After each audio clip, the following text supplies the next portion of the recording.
President Trump and his current obsession, along with his administration in general, and Israel and Saudi Arabia and all the usual suspects, his obsession with Iran. More and more people, even in the short time he's been president, who were either sitting on the fence before or supported him, are beginning to see what this Trump phenomena is really all about and where it can potentially lead. And this is not least because as the days pass, what is happening is increasingly in letters 10-foot high. Of course, it will take neon lights flashing before many Trump supporters see through the facade and realize they've been had. And I do completely understand that, because there are few more powerful ways to get people to believe something than tell them what they want to hear. You tell them what they don't want to hear, of course, there's a resistance. They don't want that to be true. So they find reasons to reject it. But you tell them what they want to hear, and they're obviously vastly more likely to accept it, absorb it, and see it as real.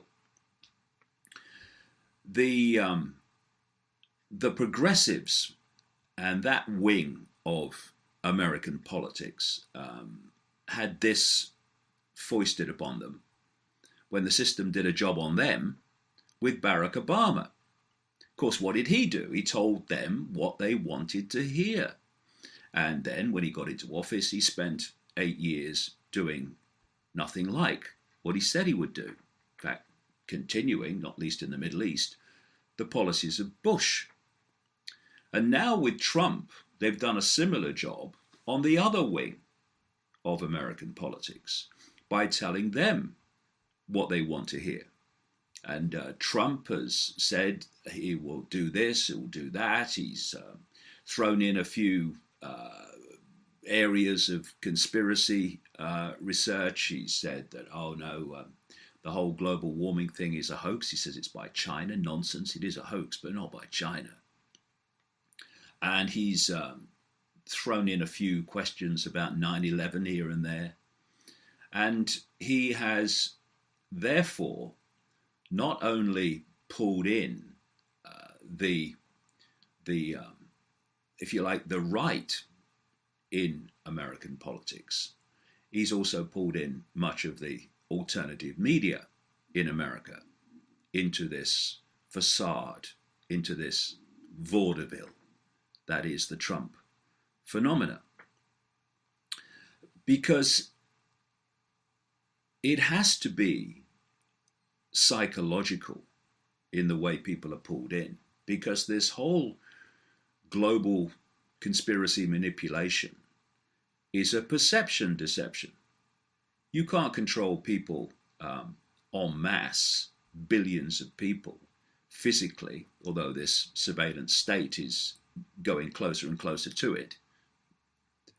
You have to persuade them to believe what you want them to believe, to see the world and themselves as you want that to be seen. So that if you've got their perception, you'll get their actions. You'll get what they'll support, what they won't support. And politics is just an enormous perception deception. This is how it works. If you look into most countries, you have two parties, sometimes three, mostly two, America's a classic, that have any chance of forming a government. So people vote for Party A, and they get into government and they don't do what the people want who voted for them. And so to get Party A out, people are left with one choice. They have to vote for Party B. So they get into power and nothing changes. The same thing goes on, like Obama following Bush, basically. And so now you don't like Party B and what they've done, because they've pretty much done the same as Party A. So how do you get Party B out? You've only got one choice at the ballot box, and that's to vote for Party A again. And so you go A, B, A, B. It's choice. It's democracy. No, It's a farce. It's a rigged system.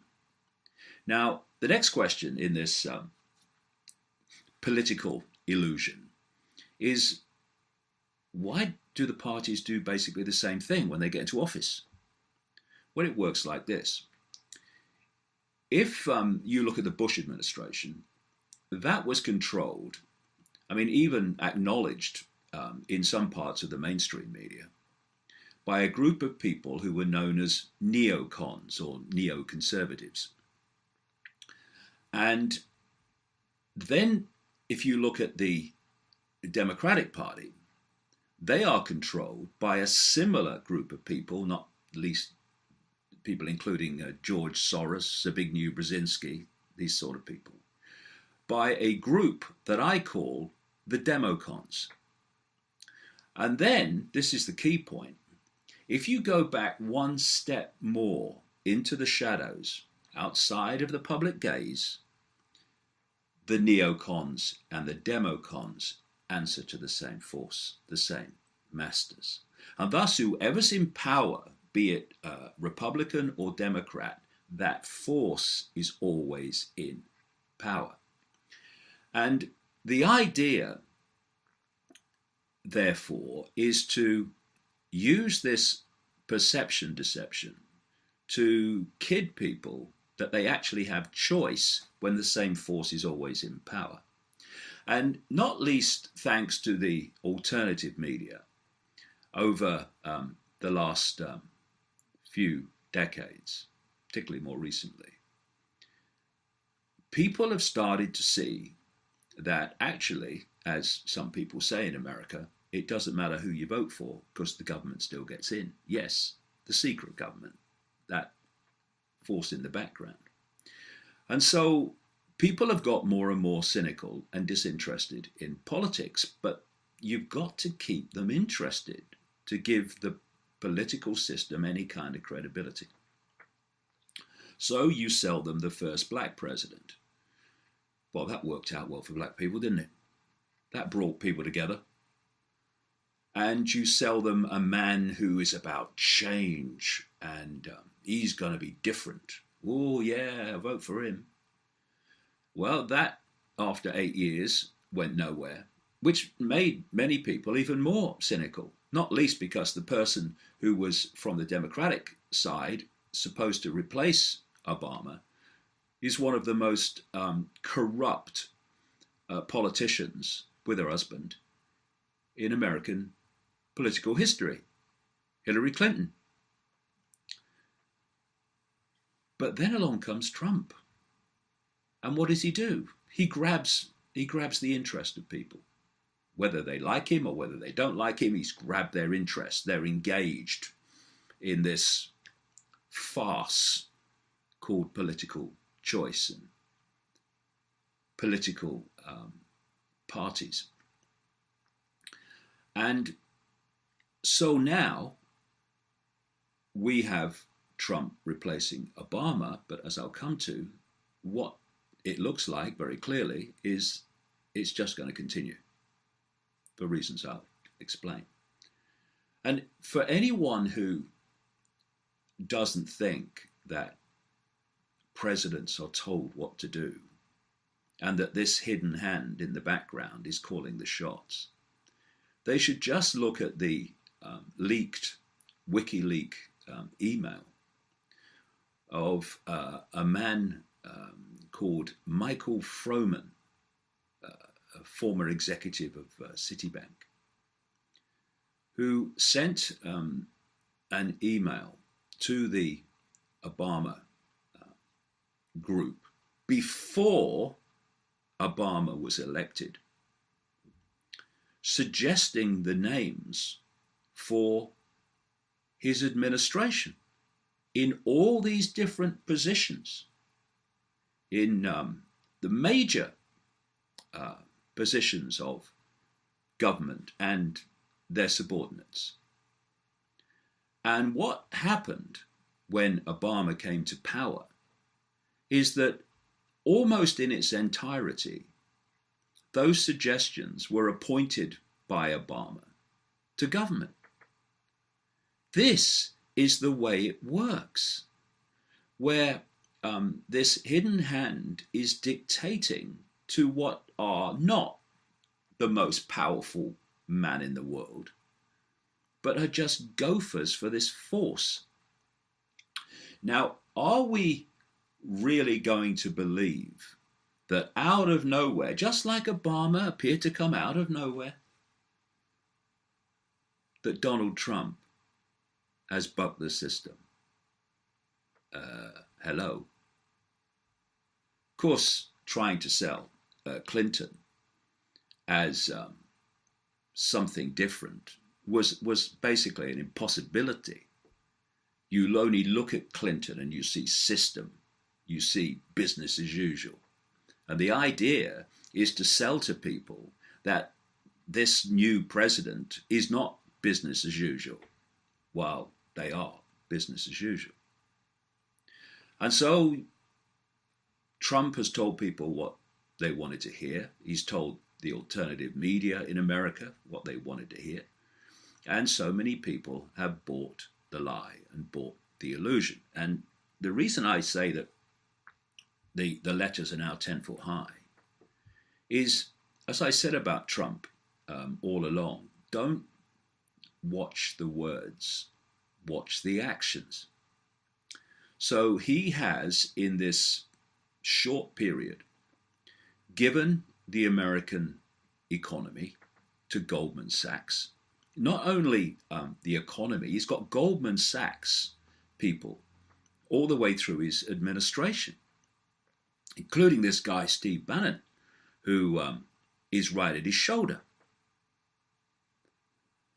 And he's talking about scrapping vast amounts of regulation. And I agree. The world is far too fiercely regulated.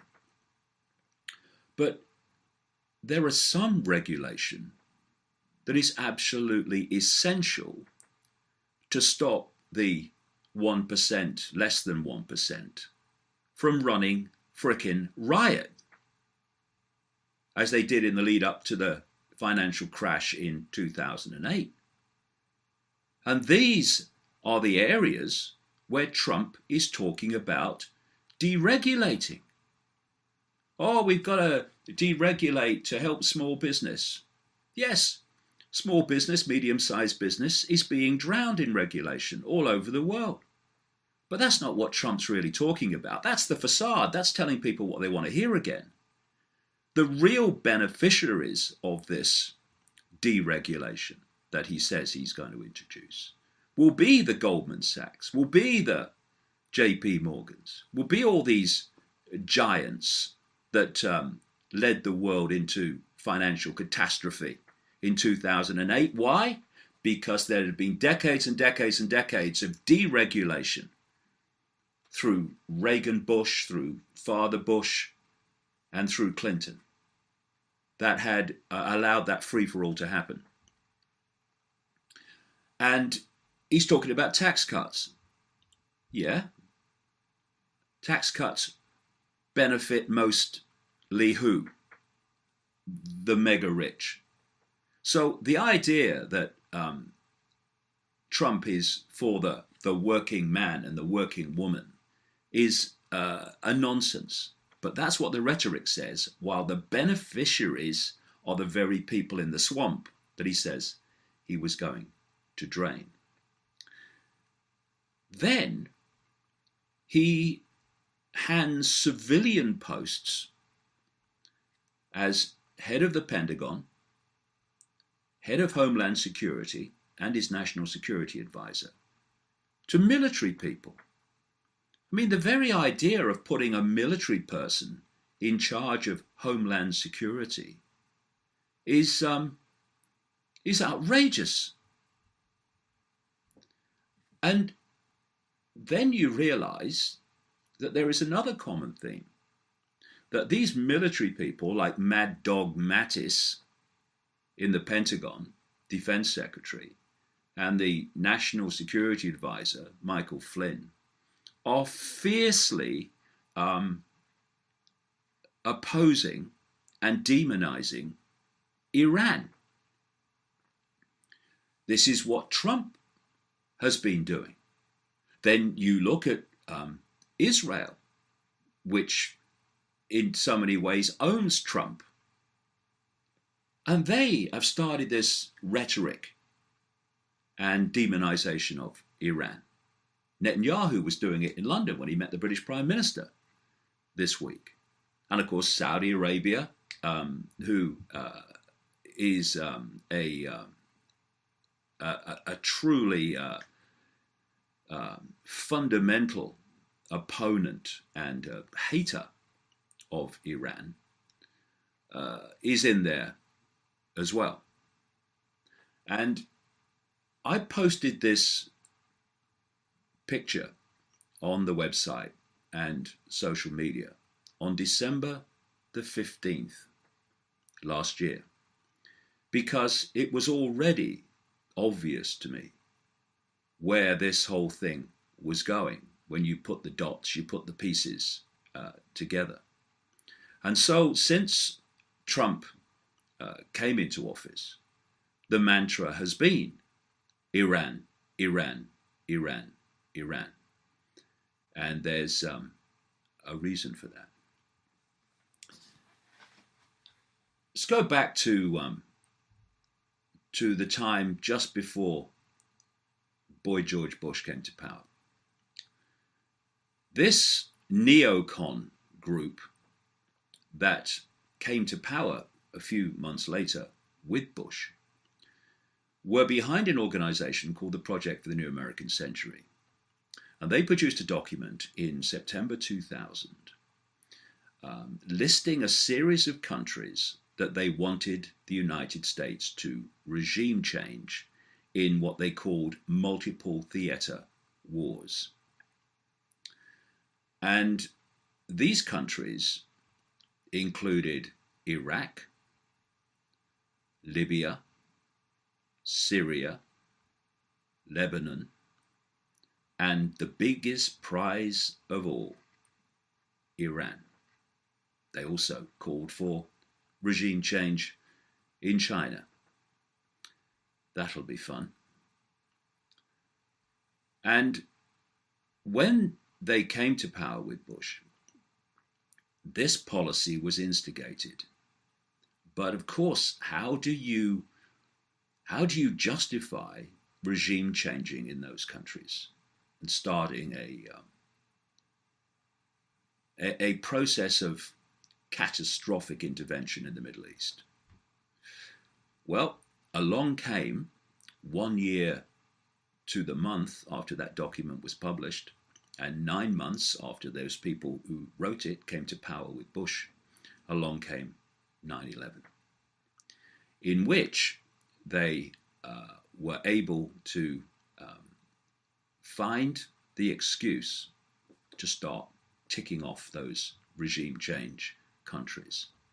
And ironically, the one they've not yet, at least, targeted, and indeed continue to arm with state-of-the-art weaponry to kill people like Yemenis, Saudi Arabia, was, according to the official story of 9/11, nonsensical as it actually was, they were the country from which the overwhelming majority of the alleged hijackers came from.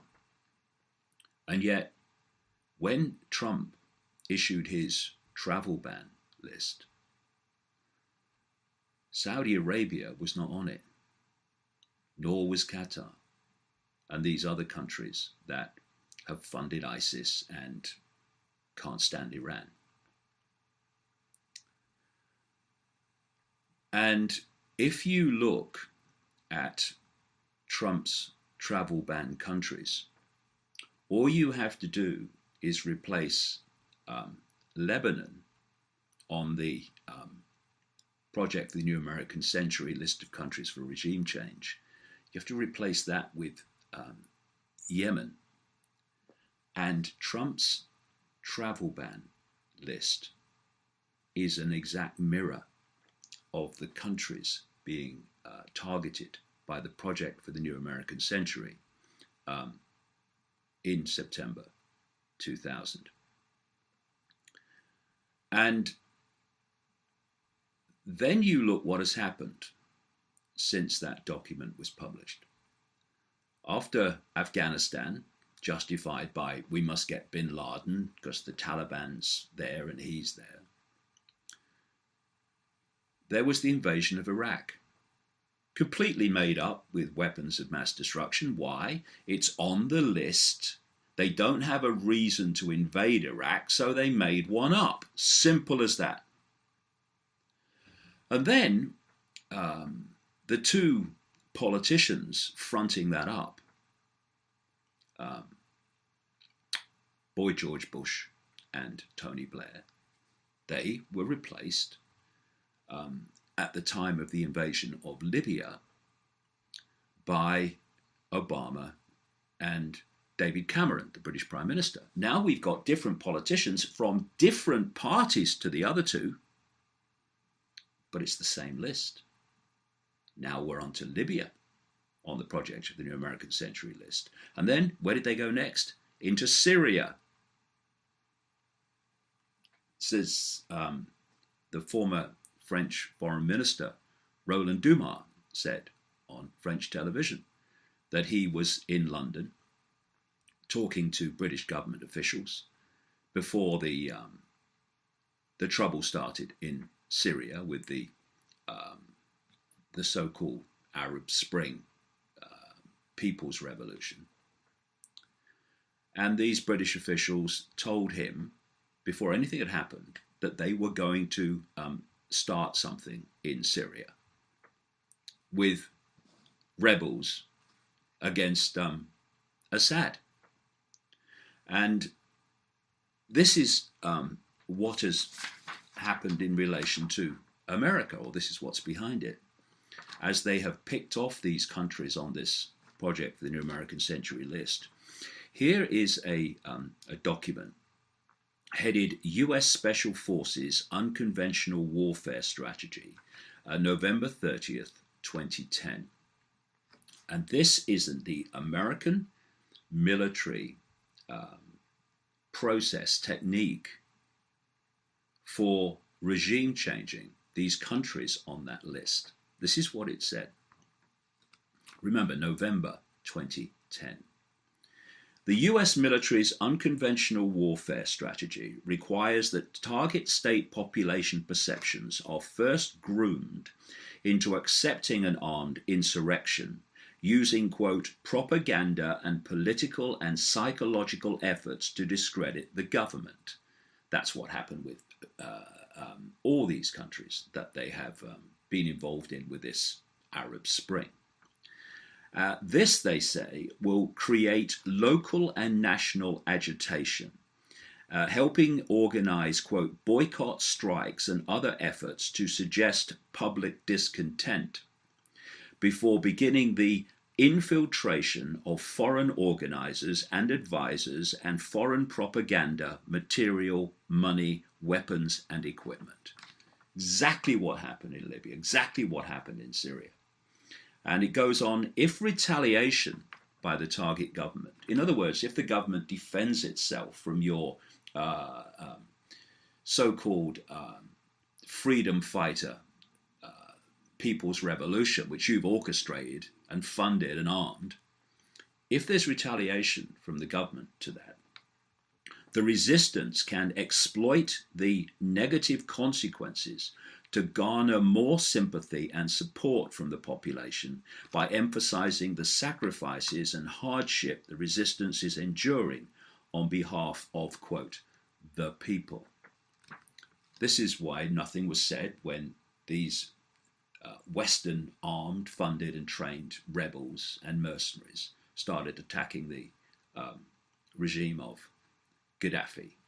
It was only when Gaddafi responded, was only when Assad responded, that suddenly he's killing his own people, and the whole psychological game was played out exactly as they said. When? November 2010.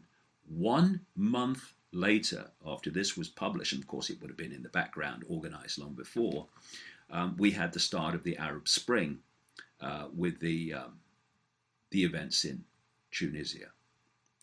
And George Soros and his networks are, of course, behind that, if anyone wants to do a modicum of research.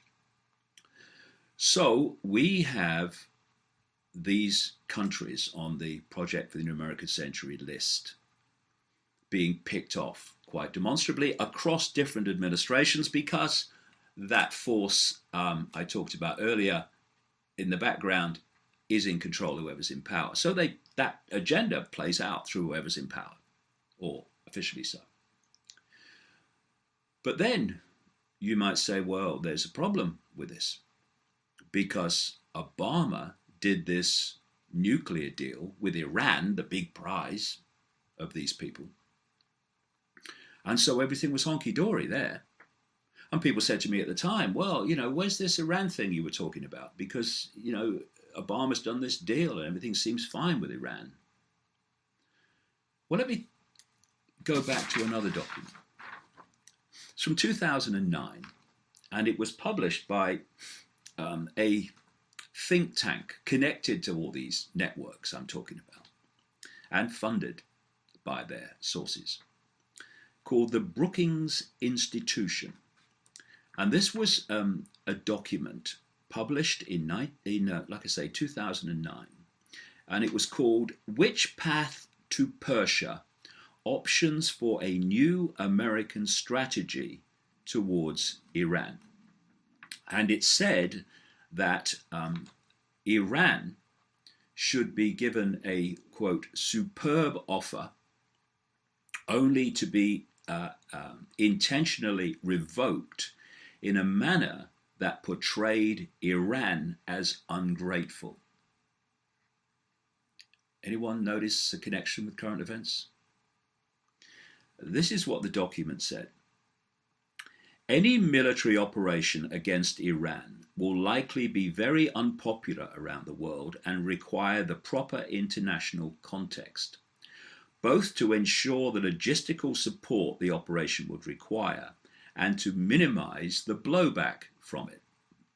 The best way to minimize international opprobrium, criticism, censure, and maximize support, however grudging or covert, is to strike only when there is a widespread conviction that the Iranians were given but then rejected a superb offer, one so good that only a regime determined to acquire nuclear weapons and acquire them for the wrong reasons would turn it down.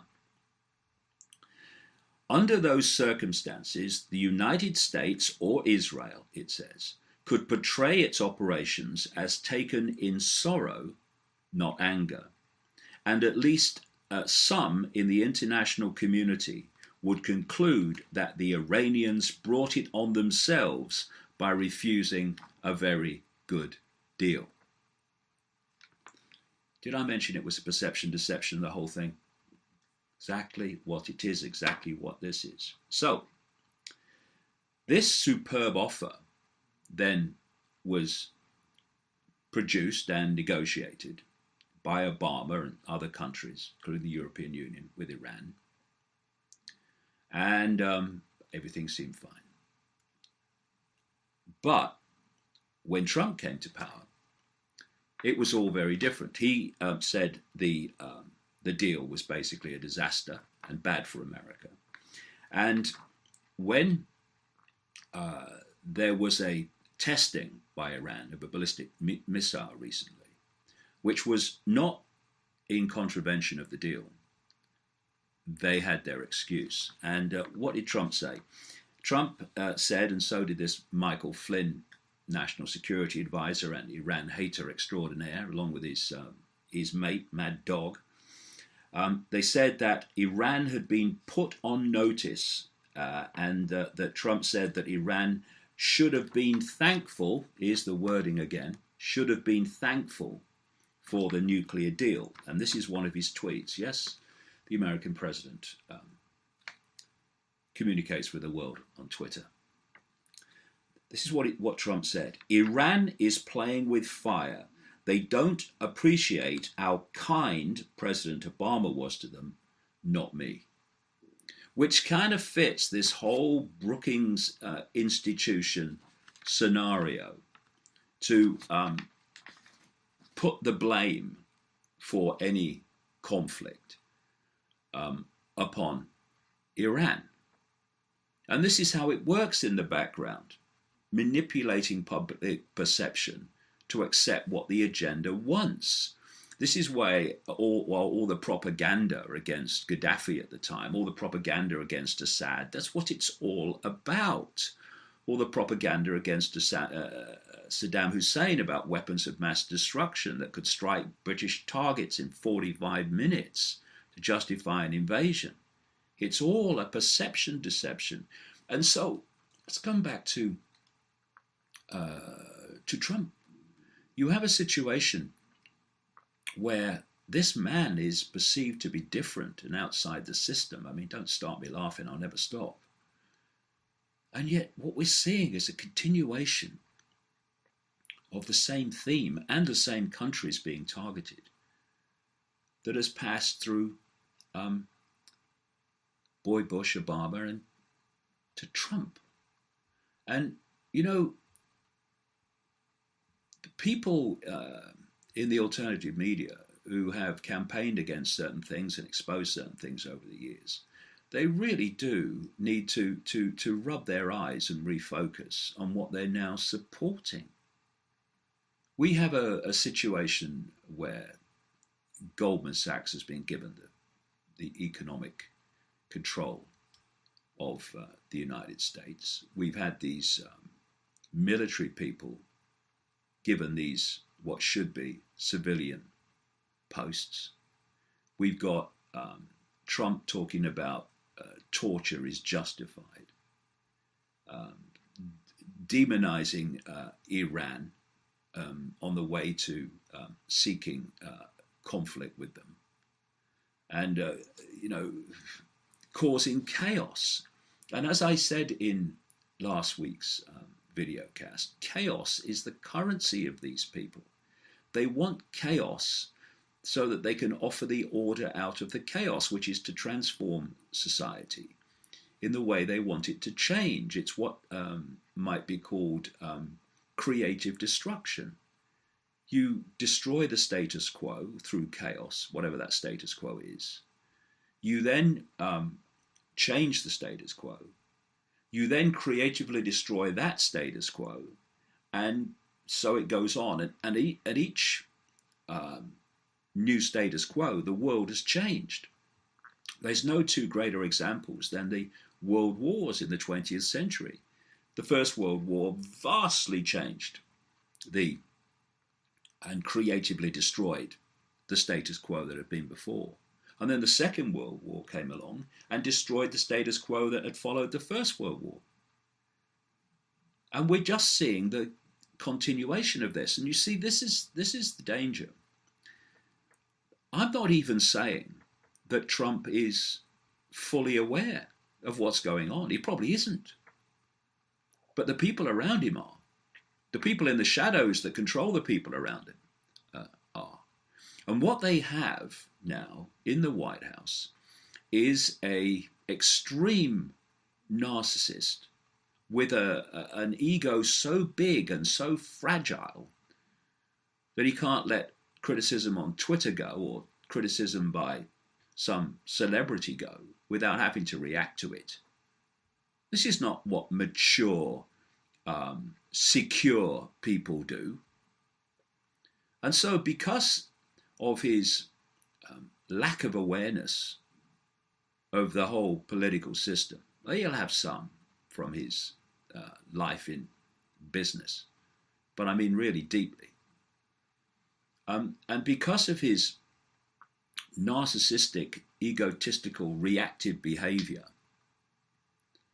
the big I am, he is a manipulator's party trick. I mean, if you gave a manipulator a blank sheet of paper and said, describe your ideal person to manipulate, they would draw a picture of Donald Trump. And we need to, those that support Trump need to see this. And those that don't support Trump also need to get informed about how the world really works instead of just reacting to it in this two-party left-right manner. We need to take a step back and see the left-right nonsense as just an irrelevance to anything that's going to change anything. Because that left-right us and them structure mentality is what's holding people in this illusion where nothing changes. And if you look at it, it's like an electrical system where both sides need each other. You know, you've got one polarity, the progressives, and then you've got the other polarity, which are basically now the Trump supporters. And they create, by their resistance, they talk about resistance, well, it is an electrical circuit is made between the two, and the electrical circuit goes on doing this and changes nothing, but creates the very upheaval that the hidden hand wants to justify more and more of the police state and the surveillance state. And that's another thing. When you look at Sessions, not Bush's, Trump's, it could be Bush's involved there. When you look at him as Attorney General and his attitudes to human rights and freedoms, what we're also going to see through this Bush, these are Freudian slips, but they're very apt, because I could have said Trump there, I could have said Bush, and I could have said Obama. Tragically, that's how it works. And we're going to see through this Trump administration also, justified by law and order, more and more advances of this surveillance state and this police state. Not least now, they have a military man running Homeland Security. So on the day that Bush was, I've said it again, Bush, Obama, Trump,